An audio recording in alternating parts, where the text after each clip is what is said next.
guess what? May sakit na naman ang tropa. Right now, it's 3:42. And may pasok ko mamaya. Baka hindi ako papasok. Yeah, I've been feeling sick, man.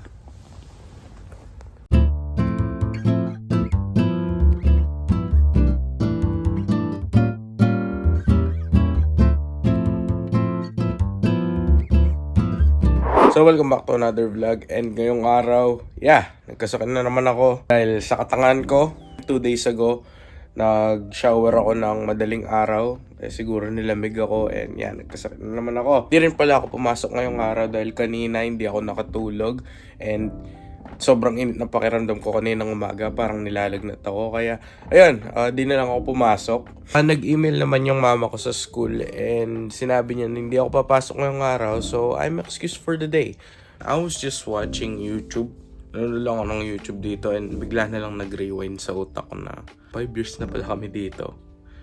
Alam ko naman na 5 years na ako, pero parang it doesn't feel 5 years, man. Parang ang bilis lang. Dahil siguro nga nag-lockdown and quarantine, COVID and stuff. Happy to survive that Not gonna lie, I do miss my life in the Philippines. Sobrang saya ko nun. Hindi ko naman sinasabi na hindi ako masaya ngayon. I'm thankful, of course, sa buhay ko dito. I'm blessed and thankful as always. Pero I just miss those times. Pag umaga, bibili ka ng almusal.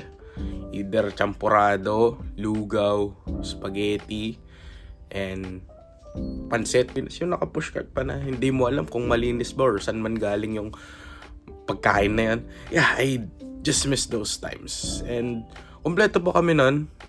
Kung di nyo alam, my dad is in the Philippines and kami ng dalawang mama ko, we are here in the US, like 16,000 something kilometers away. Not sure. I really miss those days. Share ko lang. Hindi ko na lang pinagsasabi ko. And I don't know. Hindi ko na lang pinagsasabi ko. Hindi ko nga alam kung next part ng vlog na to. Hopefully, makapasok ako bukas. And sana, mawala na tong sipon na tubo ko. Practice ako bukas. And sana makapag-practice ako. Hindi ko na lang pinagsasabi ko. Bukas na lang siguro. Hindi ako pumasok ngayong araw. So, itong gagawin ko. Ako Mark. Parang galit yung mama ko kanina. Tignan natin mamaya pag umakyat siya dito.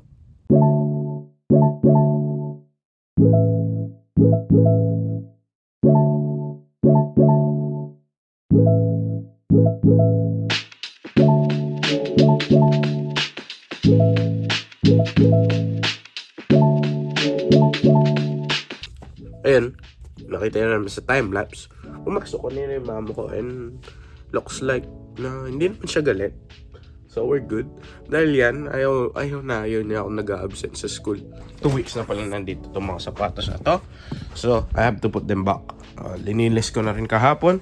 So good. Fun fact itong mga sapatos na to, I don't wear them in a day-to-day basis. Pag kunyari aalis or feel ko lang magsapatos ng yung maayos, doon ko lang sinusot ng mga to. On a day-to-day basis, I wear slides.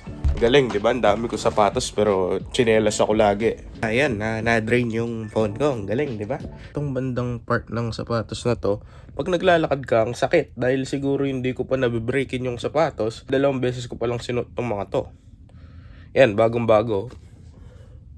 A little fun fact about me. Sinabi ko na to sa mga previous na vlogs ko. Back then, I hated shoes. Like, ayoko sa mga sapatos. I'd rather wear slides instead of wearing shoes. Tapos, papagalitan pa ako ng mama ko dahil ayoko magsapatos.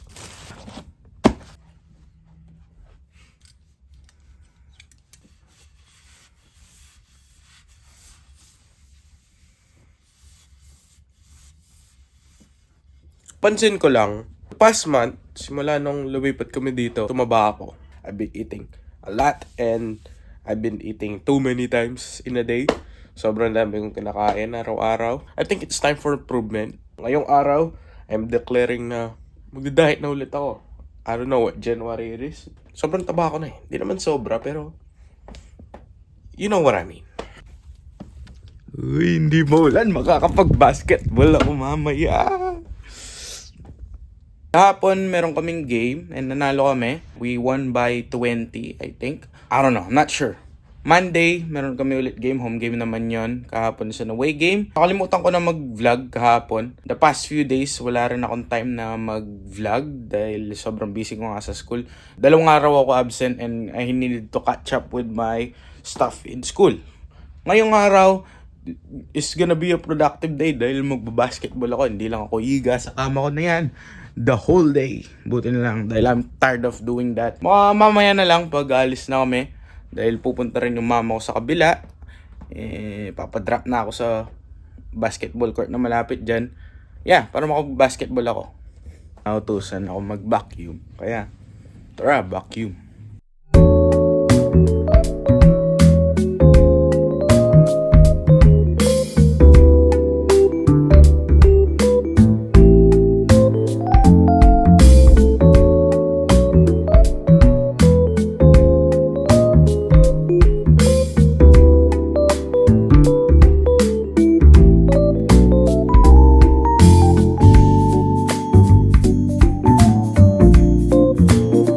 Lahati pa lang yon. The other side naman. Madalang lang akong utusan ng mama ko kaya kailangan gawin ko talaga. Para naman may kwenta ako dito. Yan, tapos na.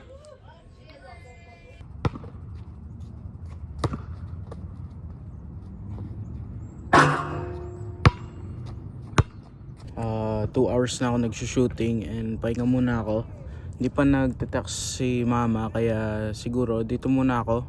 Nasa kabila pa kasi siya. 2 hours na ako nagsushooting, dapat pala nagdala ako ng tubig, nakalimutan ko. Pahinga lang ako ng 15 minutes and then shooting ulit. Ganda talaga ng mga ulap guys. So, lately na-appreciate ko yung mundo. Life is short kaya ini-enjoy ko yung buhay ko ngayon. Dahil pag wala na ako, hindi ko na makikita to, possibly. Matagal pa yon pero I just now learn how to appreciate the world. Yeah, appreciate yung ginawa ng Panginoon, no? And always thankful to God in a day-to-day basis. May 30 minutes pa ako. Shooting again. Okay na. Kailangan ko na maglakad doon. Dahil papunta na yung mama ko. So, goods. Wala na ako nakalimutan and all. Yan, pang.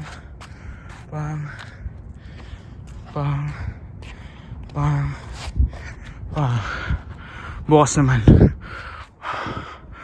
Sana bukas makapunta ako dito. Ay, hindi. Baka alis pala kami bukas. Punta kami sa tita ko. Na Thomas. Yeah. Lakad na ako. Baka nandun na yung mama ko. Let's go.